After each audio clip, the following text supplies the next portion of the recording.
The simple revolution. The steel tube gleamed under the harsh fluorescent lights of the Moscow Design Bureau, its simple profile betraying nothing of the revolution it would unleash. Nikolai Makarov traced his fingers along the prototype's crude welding seams, knowing that in his hands lay the weapon that would give every peasant soldier the power to destroy a tank. It was 1961, and the world was about to discover that sometimes the most profound changes come wrapped in the most deceptively simple packages. The morning air in Moscow carried the familiar bite of industrial coal smoke mixed with the metallic tang of snow.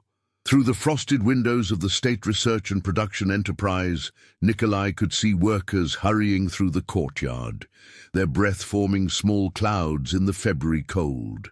The building hummed with the sound of machinery and muffled conversations, but in his small workshop, surrounded by sketches and metal prototypes, he felt the peculiar isolation that comes with carrying a secret too large for one man. The crisis that birthed the RPG-7 had been brewing since the closing days of World War II. Soviet military doctrine, forged in the crucible of Stalingrad and Kursk, emphasized massive tank formations and overwhelming firepower. But as the Cold War crystallized and proxy conflicts erupted across the globe, Moscow faced a troubling reality. Their allies weren't massive industrial powers capable of fielding armored divisions. They were guerrilla fighters in jungles, revolutionary movements in deserts, liberation armies with more passion than equipment. Nikolai remembered the meeting 3 months earlier when Colonel Petrov had spread reconnaissance photographs across the conference table. Images of Western tanks in training exercises, their armor gleaming under foreign suns. The room had filled with the quiet tension that always accompanied difficult truths. "Comrade Makarov," Colonel Petrov had said, his voice carrying the weight of unspoken urgency, "our allies need something that can level the playing field against Western armor. Something simple, reliable, and devastatingly effective in the hands of minimally trained fighters." The other engineers had immediately begun discussing complex guidance systems and sophisticated targeting mechanisms. Nikolai had said nothing, but his mind had returned to the frozen streets of Leningrad, where he had watched good men die because their weapons demanded precision in conditions where survival itself was chaos. Now, holding the completed prototype, he understood that what seemed like engineering was actually revolution.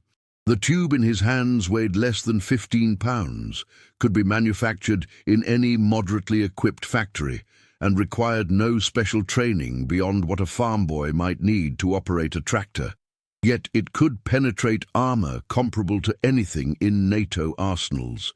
His father would have understood this moment. Pavel Makarov had been a blacksmith in rural Tula, a man who knew that the most elegant solutions often emerged from the simplest principles. Nikolai could still smell the honest scent of hot metal from his childhood workshop, still hear his father's voice explaining that complexity was the enemy of reliability.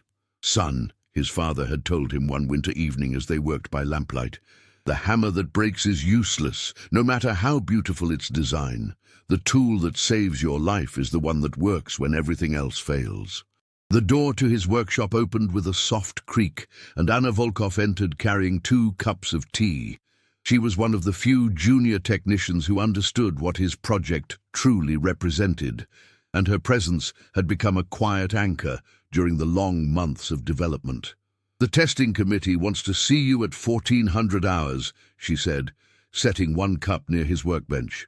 "Colonel Petrov seems optimistic." Nikolai nodded, though optimism felt premature. The early tests had been disasters.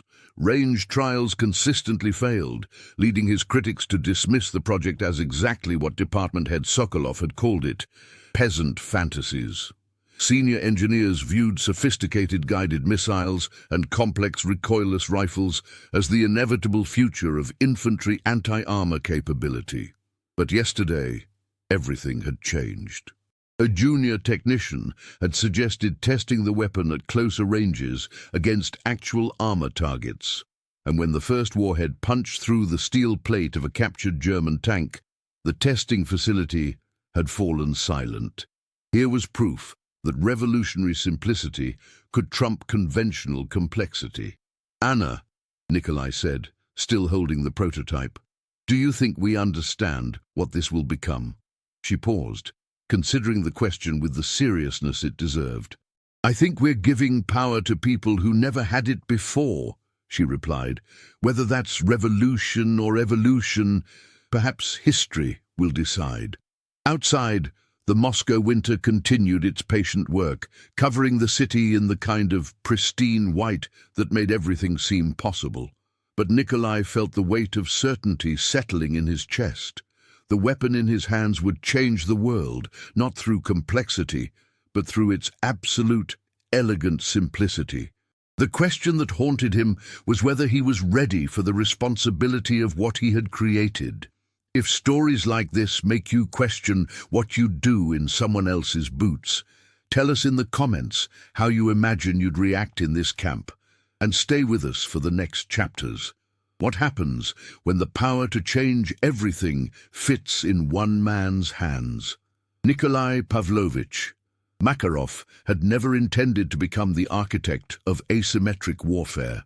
Born in 1918 to a blacksmith in rural Tula, he grew up surrounded by the honest smell of hot metal and the rhythm of hammer on steel. His childhood was marked by hunger, revolution, and the constant struggle of a family trying to survive in a world that seemed perpetually at war with itself. The workshop of his youth had been a place where problems demanded immediate practical solutions. While other children played with wooden toys, young Nikolai learned to read the language of stress fractures and metal fatigue. His father taught him that every material had its breaking point, but also its perfect application. "Nikolai," his father would say, wiping sweat from his forehead as he worked the forge, "understand the nature of what you're shaping, and it will tell you what it wants to become." Those early lessons proved prophetic. Young Nikolai showed an unusual gift for understanding how things worked. Not just machinery, but systems, forces, the invisible relationships between power and physics that governed everything from water pumps to artillery pieces. He could see patterns where others saw only problems, elegance where others demanded complexity. The defining moment came during the siege of Leningrad, where Makarov served as a junior engineer tasked with keeping Soviet tanks operational under impossible conditions. The winter of 1942 was a nightmare of frozen metal and desperate improvisation. He watched helplessly as German anti-tank weapons picked apart Soviet armor with methodical precision, and later witnessed Soviet soldiers struggling with cumbersome, unreliable anti-tank rifles that required multiple men to operate effectively. In the frozen rubble of that besieged city, surrounded by the sounds of distant artillery and the closer horror of starvation, a terrible question took root in his mind. Why should stopping a tank require anything more complex than what one man could carry and fire? The memory of those days never left him. Sergei Volkov, Anna's older brother, had been one of the soldiers he'd watched die that winter. Sergei had been operating a PTRS anti-tank rifle when German armor appeared through the snow. The weapon required a three-man crew and precise positioning, but war rarely offered such luxuries. Sergei had tried to manage the rifle alone, and the delay had cost him his life. Now, 20 years later, Nikolai understood that Sergei's death had been the first inspiration for what would become the RPG-7. Not the bureaucratic demands of the Cold War, not the strategic requirements of proxy conflicts, but the simple human need for a soldier to defend himself without depending on perfect conditions. After the war, Makarov found himself at the State Research and Production Enterprise, a sprawling complex where Soviet military innovation was supposed to flourish. The facility occupied several city blocks in Moscow, its buildings connected by underground tunnels that hummed with the purposeful energy of technological advancement. His early proposals for a simplified anti-tank weapon met with barely concealed contempt from senior engineers who viewed the future through the lens of increasing sophistication. Department head Viktor Sokolov had been particularly dismissive, a man who believed that military superiority flowed from technological complexity rather than tactical simplicity. "Comrade Makarov," Sokolov had said during one particularly frustrating design review, "these sketches look like something a farmer might imagine. We're not designing tools for peasants, we're creating the weapons that will determine the balance of world power." The irony of that statement would become clear only later. Sokolov dismissed Nikolai's sketches as peasant fantasies and suggested he return to designing farm equipment, never understanding that the intersection of peasant simplicity and world power was exactly what the changing nature of warfare demanded. But Makarov persisted, driven by memories of soldiers dying because their weapons were too complicated for battlefield conditions. Working largely in secret, often during off hours when the building fell quiet and the Moscow winter pressed against the windows, he began developing what would become the RPG-7. The breakthrough came not through revolutionary technology, but through revolutionary simplicity. Where others saw the need for complex guidance systems, Makarov designed a weapon that relied on the soldier's eye and steady hand. Where others incorporated expensive materials and precision manufacturing, he created something that could be produced in any moderately equipped factory and maintained by fighters with basic tools. Anna often worked late with him during those months, bringing tea and offering the kind of practical insights that cut through theoretical complications. She understood, perhaps better than anyone, that her brother's death had become the emotional foundation for something larger than revenge. "You're not just building a weapon," she said one evening as they studied ballistics calculations by lamplight. "You're building a different kind of war." The first major twist came during early testing when Makarov's prototype consistently failed range trials. The simple rocket-propelled grenade seemed to confirm his critics' dismissal, and for weeks it appeared that Sokolov's contempt might be justified. The weapon couldn't match the range of existing systems, its accuracy seemed questionable, and several senior engineers began suggesting that resources would be better allocated elsewhere, until a junior technician suggested testing it at closer ranges against actual armor targets. The morning of that test, Moscow was experiencing one of those clear February days when the cold sharpened everything to crystal clarity. The testing facility lay 30 kilometers outside the city, surrounded by snow-covered fields and the kind of vast silence that made explosions seem like violations of natural order. When the first warhead punched through the steel plate of a captured German tank, the testing facility fell silent in a way that transcended mere quiet. Everyone present understood they were witnessing the birth of something unprecedented. Here was a weapon that could penetrate armor comparable to anything in NATO arsenals, yet could be manufactured for a fraction of the cost of existing systems. Colonel Petrov broke the silence first. "Comrade Makarov," he said quietly, "I believe you've just changed warfare. How do you carry the weight of knowing your creation will reshape the world?" Bureaucratic resistance crumbled when field trials demonstrated another unexpected advantage. The RPG-7's simplicity made it nearly indestructible under combat conditions. While sophisticated anti-tank missiles failed in mud, sand, and extreme temperatures, Makarov's weapon functioned reliably in environments that would disable more complex systems.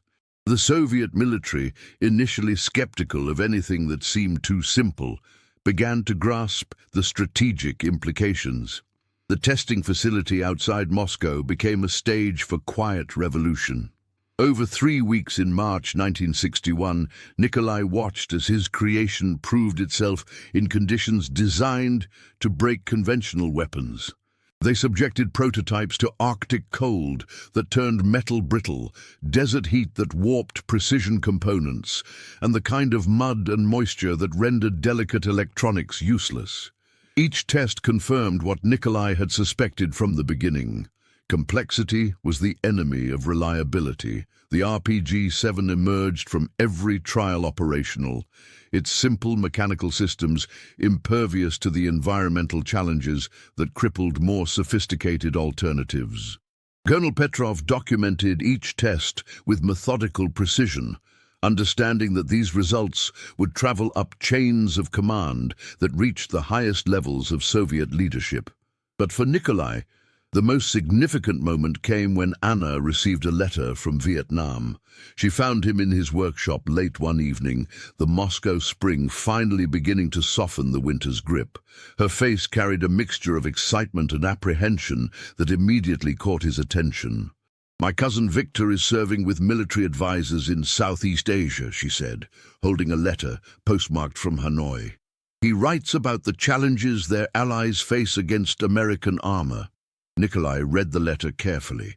Victor described Vietnamese fighters armed with weapons that required extensive training and maintenance, facing M48 Patton tanks that seemed invincible to anything the guerrilla forces could carry. The tactical situation was exactly what Colonel Petrov had described in theoretical terms, but Victor's letter made it personal and immediate. "They need something that a rice farmer can learn to use in an afternoon," Victor had written. "Something that doesn't require a supply chain of spare parts or a technical school education. Something that gives a man on foot a fighting chance against a tank." The weapon's true impact became clear, not in European battlefields, but in the proxy wars that defined the Cold War era. From the jungles of Vietnam to the mountains of Afghanistan, the RPG-7 would eventually appear wherever Soviet-backed forces faced technologically superior enemies. A Vietnamese farmer could learn to operate it in hours. An Afghan Mujahideen fighter could maintain it with basic tools. A Cuban revolutionary could carry it through terrain that would challenge any vehicle-mounted system. But in 1961, this global proliferation was still theoretical. Nikolai knew only that his workshop had produced something unprecedented, and that the responsibility was becoming heavier each day. The moral weight of creation settled on him gradually, like Moscow's winter darkness. One evening, as he worked alone in the empty building, Department Head Sokolov appeared in his doorway. The man who had dismissed his work as peasant fantasies now carried himself with the careful formality of someone reassessing previous judgments. "Comrade Makarov," Sokolov said, "the production committee has approved immediate manufacturing authorization. We'll begin producing your weapon in 4 facilities across the Union." The casual phrase, "your weapon," struck Nikolai with unexpected force. Until that moment, he had thought of the project as an engineering challenge, a problem requiring solution. Now he understood that he had become permanently linked to whatever his creation would accomplish in the world. "How many units in the initial production run?" Nikolai asked. 50,000, Sokolov replied. "With provisions for expansion based on field requirements, 50,000. The number echoed in Nikolai's mind long after Sokolov departed. 50,000 weapons, each capable of stopping a tank, each simple enough for rapid training, each destined for conflicts he might never hear about. The mathematics of revolution suddenly felt personal. That night, he walked through central Moscow under a sky scattered with stars. The city carried the quiet energy of spring's approach, and couples strolled through Red Square, enjoying the milder air. Normal life continuing while his workshop prepared to change the nature of warfare itself. He thought about his father's hammer, hanging now on the wall of the family home in Tula. Pavel Makarov had shaped metal to serve immediate needs, horseshoes, hinges, tools that made daily life possible. His son had shaped metal to serve global ideologies, creating a tool that would spread to conflicts on every continent. The major strategic twist that even Makarov hadn't foreseen was how the RPG-7 would fundamentally alter the relationship between technology and warfare. For centuries, military advantage had belonged to those who could afford the most sophisticated weapons and the most extensive training.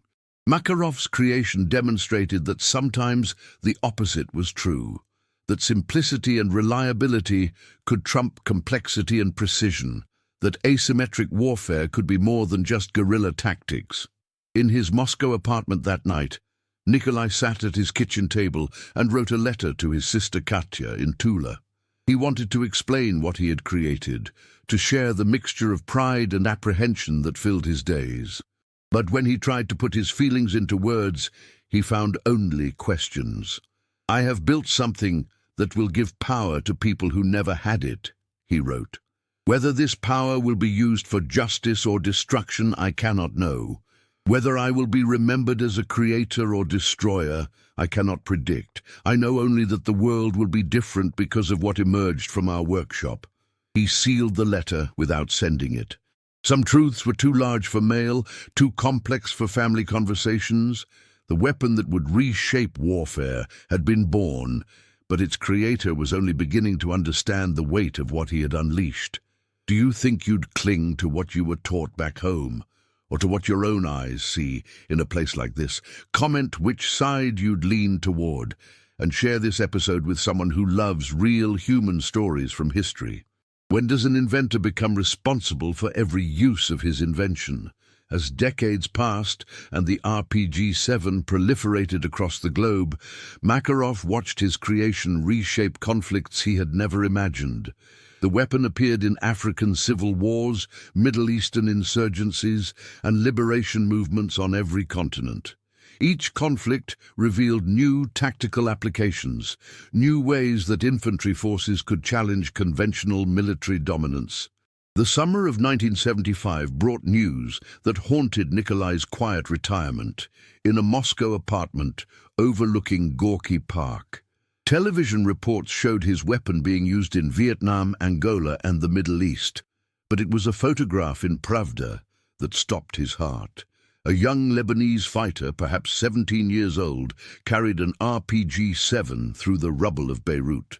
The boy's face showed the same determined expression Nikolai remembered from the siege of Leningrad, the look of someone fighting for survival with whatever tools were available. Anna, now married and working as an engineering administrator, visited him regularly. She had become his closest confidant in the complicated process of understanding what they had created together. That evening, she found him sitting by his window, the newspaper photograph spread on the table beside cold tea. "You couldn't have known," she said gently, settling into the chair across from him. "Couldn't I?" Nikolai replied. "We designed it for exactly this. For farmers and fighters who needed something simple and reliable. The question isn't whether I knew, but whether I understood what it would mean." The reports from various conflicts painted a complex picture. In Vietnam, American tank crews developed new tactics to counter the weapon's effectiveness. In Angola, both sides used RPG-7s, creating a strange symmetry where Nikolai's creation fought against itself. In the Middle East, the weapon's simplicity made it ideal for urban warfare, where conventional anti-tank systems were too cumbersome. Dr. Sarah Mitchell, a British journalist covering African conflicts, had written an analysis that particularly struck Nikolai. She described watching Angolan fighters learn to use the RPG-7 in less than a day. Men who had never seen complex machinery suddenly capable of challenging armored vehicles. "Makarov's weapon," she wrote, "has democratized anti-tank warfare in ways that strategists are only beginning to understand." But it was a letter from Victor, Anna's cousin, now a colonel, that revealed the most troubling implications. Victor had served as a military advisor in several proxy conflicts, and his perspective carried the weight of direct observation. "Comrade Nikolai," Victor had written, "your invention has succeeded beyond our original intentions, perhaps too well. In every conflict where it appears, the RPG-7 changes the fundamental balance. Local forces that should be outmatched suddenly become capable of inflicting serious casualties on conventional armies. This is strategic advantage, but it's also strategic chaos. The letter described how American forces in Vietnam had been forced to modify their tactics entirely because of the weapon's proliferation. Armored patrols that once operated with confidence now moved cautiously, knowing that any farmer might carry tank-killing capability. The psychological impact was as significant as the tactical one. "Your weapon doesn't just destroy tanks," Victor continued. "It destroys the assumption that technological superiority guarantees military superiority. This may be exactly what our doctrine intended, but the consequences reach beyond any single conflict." Nikolai understood that Victor was describing something unprecedented in military history. Previous weapon innovations had typically favored wealthier, more technologically advanced armies.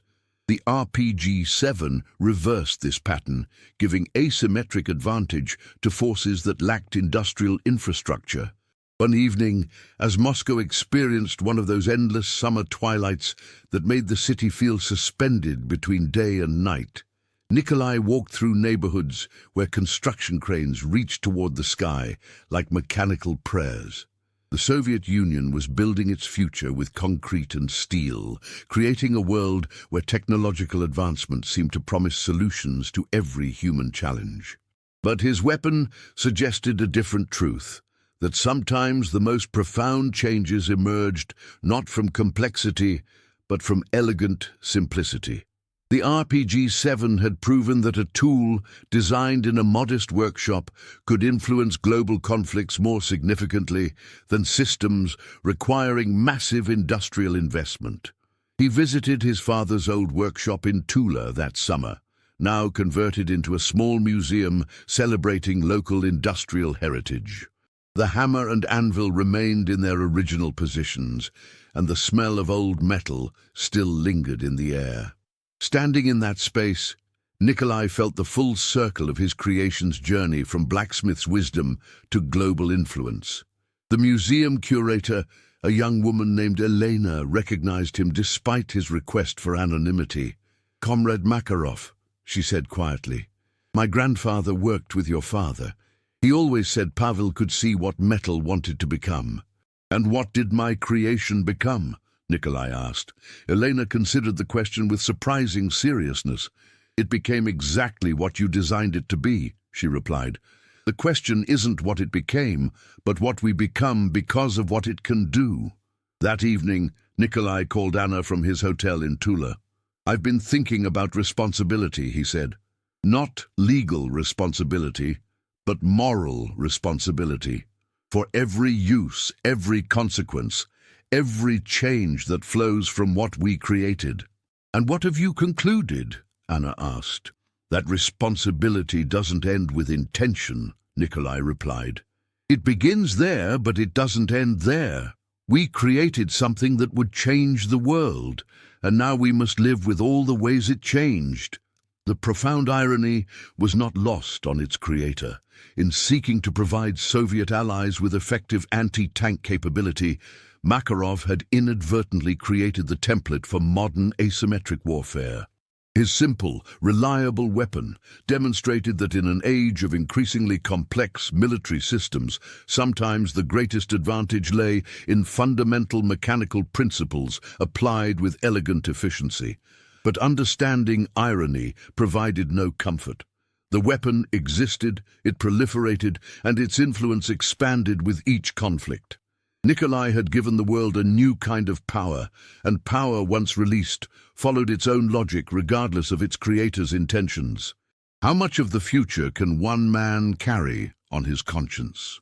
Today, more than 6 decades after its creation, the RPG-7 remains one of the most widely used weapons in the world, a testament to Makarov's understanding that true innovation often lies not in adding complexity, but in achieving perfect simplicity. But in 1982, as Nikolai approached his 64th birthday, the global implications of his creation crystallized in a way that forever changed his understanding of what he had unleashed. The call came on a gray October morning, Moscow's autumn settling over the city like a familiar melancholy. Colonel Petrov, now a general, requested a private meeting at a location outside the usual bureaucratic channels. They met at a cafe near Moscow State University, where young students hurried past their table, carrying books and dreams of futures that might be shaped by technologies still unimagined. General Petrov carried a folder marked with classification stamps that indicated information from the highest levels of military intelligence. His expression suggested that whatever the folder contained would fundamentally alter their previous understanding of the RPG-7's impact.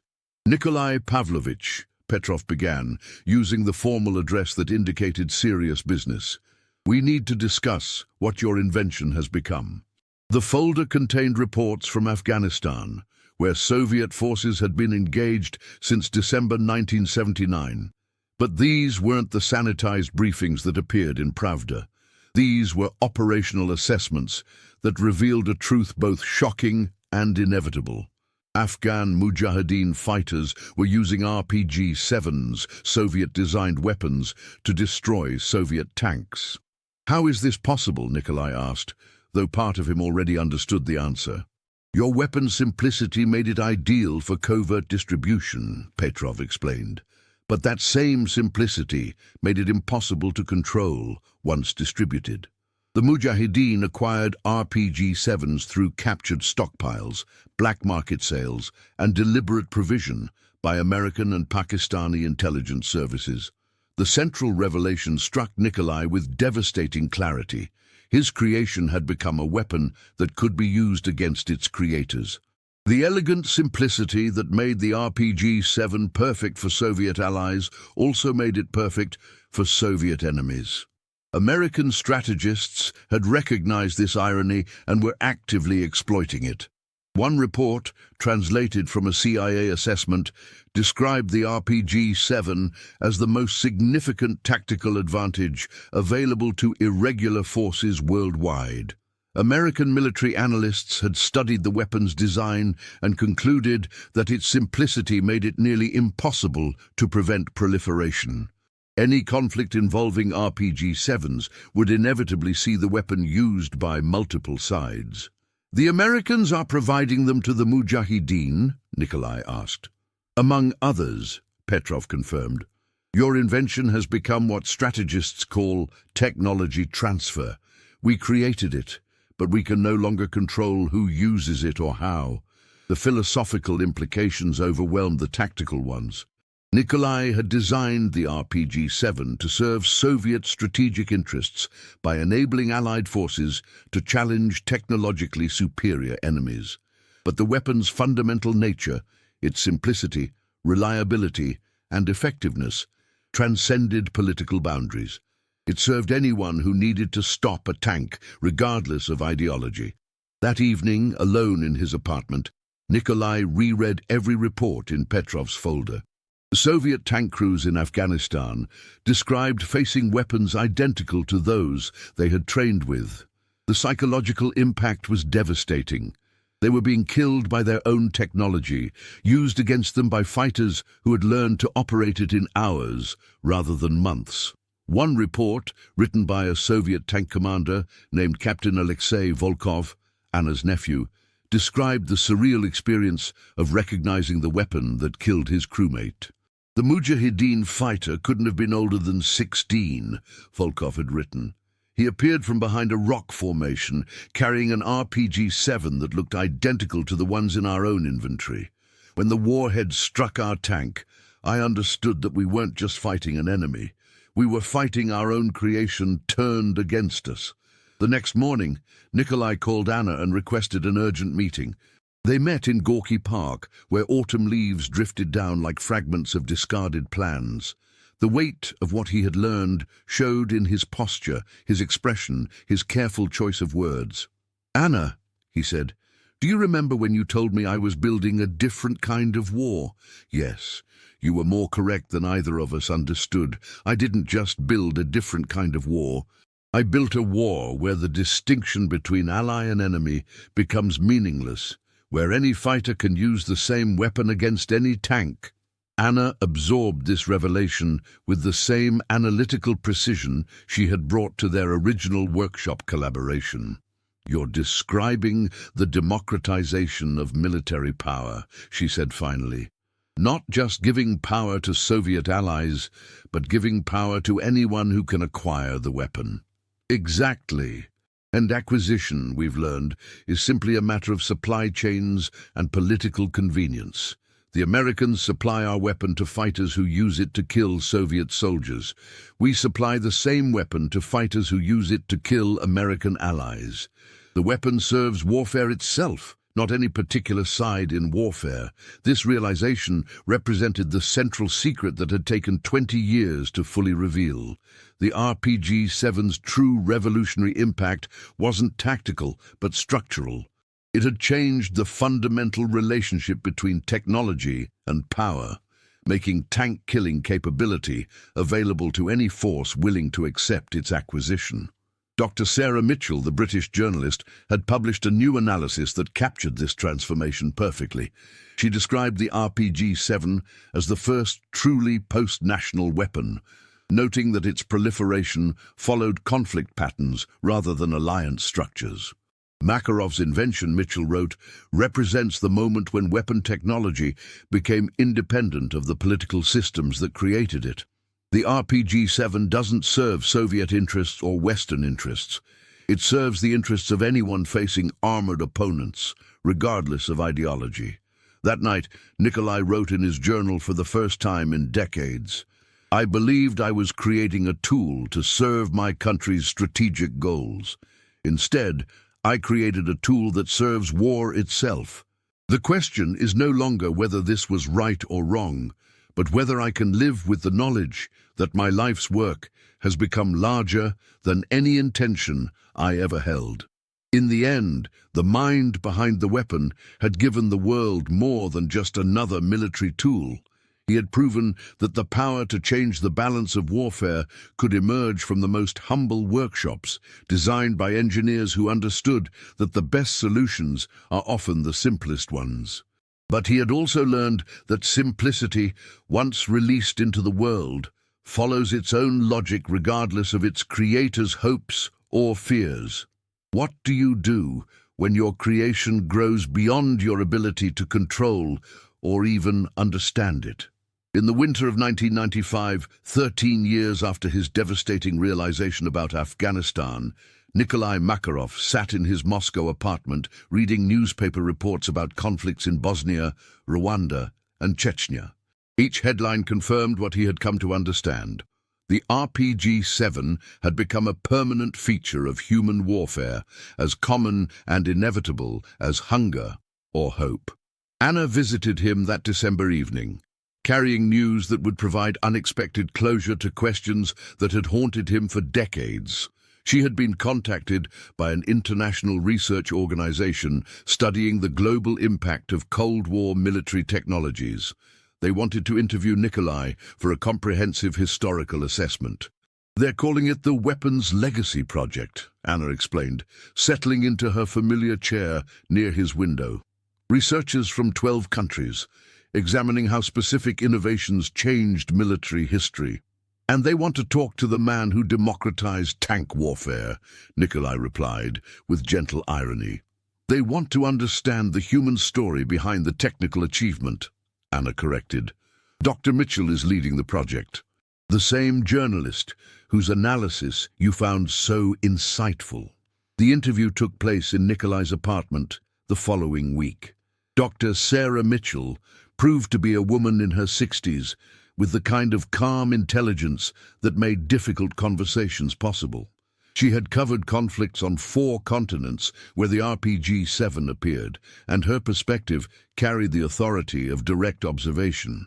"Mr. Makarov," Mitchell began, "I've spent 30 years watching your invention reshape warfare. I'm curious about your own assessment of its impact."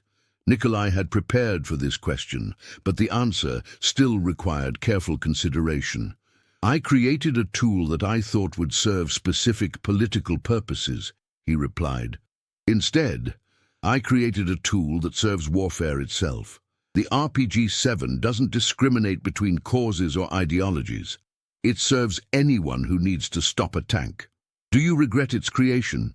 Regret suggests I would make a different choice if given the opportunity. But the need that inspired the RPG-7, the need for ordinary soldiers to defend themselves against armored opponents, that need was real and remains real. If I hadn't solved that problem, someone else would have. Perhaps with a more complex solution, perhaps with a less effective one, but someone would have solved it. Mitchell's final question surprised him with its directness. What would you want people to understand about the relationship between inventors and their creations? Nikolai gazed out his window at the Moscow winter, the city covered in snow that made everything appear clean and simplified. After decades of complexity, the answer felt surprisingly clear. That creation is an act of hope, he said, but responsibility is an act of reckoning. I hoped my invention would serve justice, but I must reckon with how it actually serves warfare. Both the hope and the reckoning are necessary. Neither is sufficient alone. The interview concluded with Mitchell asking to see the original workshop sketches from 1961. Nikolai retrieved them from a folder that also contained his father's photograph and a letter from Captain Volkov, Anna's nephew who had survived Afghanistan and now worked as an engineer in civilian industry. These sketches, Mitchell observed, studying the simple diagrams that had revolutionized military technology, they look almost primitive compared to modern weapons design. They were intended to be primitive, Nikolai replied. Complexity was the enemy we were fighting. In the end, we defeated complexity so thoroughly that we created something beyond anyone's control. After Mitchell departed, Nikolai and Anna sat together in the apartment's growing darkness. Outside, Moscow's winter night settled over a world where his invention continued its global proliferation. Recent estimates suggested that over 9 million RPG-7s had been manufactured, making it possibly the most widely distributed weapon in human history. Anna, Nikolai said finally, do you think we succeeded or failed? We succeeded in solving the problem we intended to solve, she replied thoughtfully. Whether that success was worth its unintended consequences, I think that's a question each generation will answer differently. Years later, when journalists called seeking comment on new conflicts where the RPG-7 appeared, Nikolai would decline most interviews, but he continued to read every analysis, every report, every assessment of his invention's continuing impact. Not from pride or guilt, but from the recognition that understanding responsibility required facing all the evidence, comfortable or otherwise. In his final journal entry, written 2 years before his death in 1997, he reflected on the journey from his father's blacksmith shop to global military transformation. I learned from my father that metal reveals its nature to those who listen carefully. The metal told me it wanted to be simple, reliable, effective. I listened and shaped it accordingly.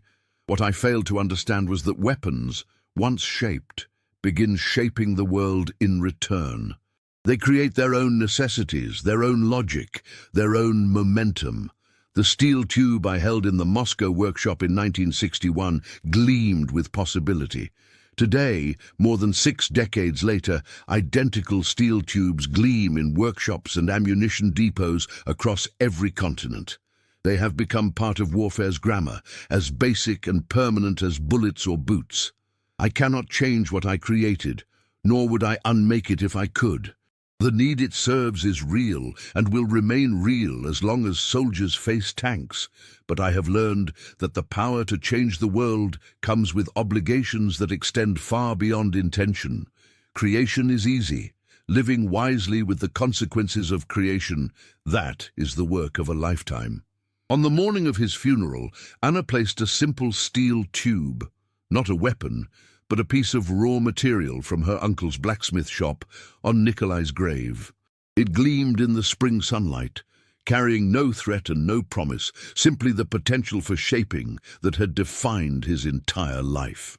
The RPG-7 continues its global journey, serving causes both noble and terrible, protecting the vulnerable and enabling the aggressive, democratizing military power in ways its creator never fully anticipated. It remains what Nikolai intended: simple, reliable, and devastatingly effective. It has become what he never imagined: permanent, universal, and utterly beyond the control of its origins. In the end, perhaps that is the nature of true revolution. It succeeds so completely that it transcends its creator's ability to guide or contain it. The simple steel tube that gleamed under Moscow's fluorescent lights in 1961 continues to gleam wherever warfare demands that ordinary soldiers face extraordinary odds.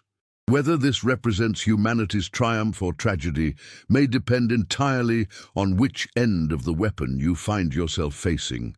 If this story reminded you that even in the darkest times, small acts of humanity still matter, subscribe to the channel, tell us which country you watch from, and invite someone to revisit history with us in the next story.